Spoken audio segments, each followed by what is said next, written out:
പുതിയ വീഡിയോയിലേക്ക് എല്ലാവരും വരി. നമ്മൾ കടമാങ്കുടി വഴി ചെറായി ബീച്ചിലേക്ക് പോവുകയാണ്.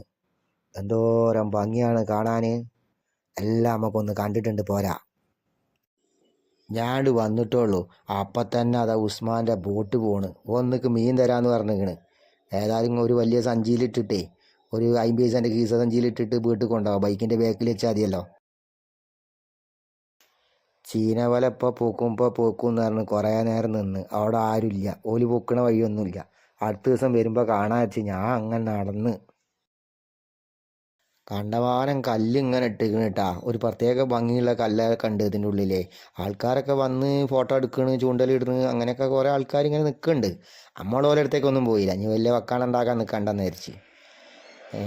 കടമാങ്കുടിയിൽ ഈ സ്ഥലമൊക്കെ കാണാൻ നല്ല രസമാണ്. അതിൽ ബോട്ടിലൊക്കെ പോകുമ്പോൾ ഭയങ്കര രസമാവും. പിന്നെ ഭിത്തി കെട്ടാൻ വേണ്ടി കല്ല് കൊടുന്ന് ഇട്ടിരിക്കണ്. കല്ലിങ്ങനെ നടക്കി വെച്ചിരിക്കണം. അതൊക്കെ കാണാൻ നല്ല രസമുണ്ട് കേട്ടാ. നമ്മൾ ഈ പറയും പോലെ ഒന്നല്ല. പിന്നെ നമ്മൾ പോയ സമയം അത്ര ശരിയായില്ല, ആൾക്കാരൊന്നും അങ്ങോട്ട് വന്നിട്ടില്ല. പിന്നെ ഇതേപോലെ പൊന്തക്കോട് വിളിക്കാൻ വേണ്ടി ഓരോരുത്തന്മാർ അവിടെയും ഇവിടെയൊക്കെ നിന്ന് ചില തട്ടും തിരിഞ്ഞൊക്കെ നിൽക്കുന്നുണ്ട്. ഓരോടൊന്നും ഞമ്മക്ക് ഉണ്ടാൻ പറ്റൂലല്ലോ.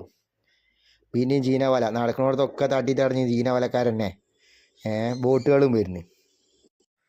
എന്താ ഇപ്പം എല്ലാ ബോട്ടിനും ഒരേ കളറ് എന്ന് ഞാൻ അങ്ങനെ ആലോചിച്ച്. പിന്നെ നാട്ടിലെ ബസ് നോക്കുമ്പോൾ ഒരേ കളറല്ലേ. ഇനിയിപ്പോൾ അതുപോലെ ബോട്ടിന് വല്ലതും ഉണ്ടോയെന്ന് അറിയില്ലല്ലോ. നമ്മളിപ്പോൾ ചോദിക്കാനൊന്നും പോയില്ല. ഇത് ഒന്ന് പോയാൽ ഒന്ന് വരിയായി ഇങ്ങനെ വരികയാണ്. അങ്ങനെ നടക്കുമ്പോഴാണ് ചീനവല ഇങ്ങനെ അടുക്കി വെച്ചമാതിരി ഇങ്ങനെ കണ്ടമാനം. പക്ഷെ ആളില്ല. നമുക്കിതൊന്നും മീൻ പിടിക്കണമെന്ന് കാണാൻ നല്ല ആഗ്രഹമുണ്ട്, പക്ഷെ ആൾ വേണ്ട.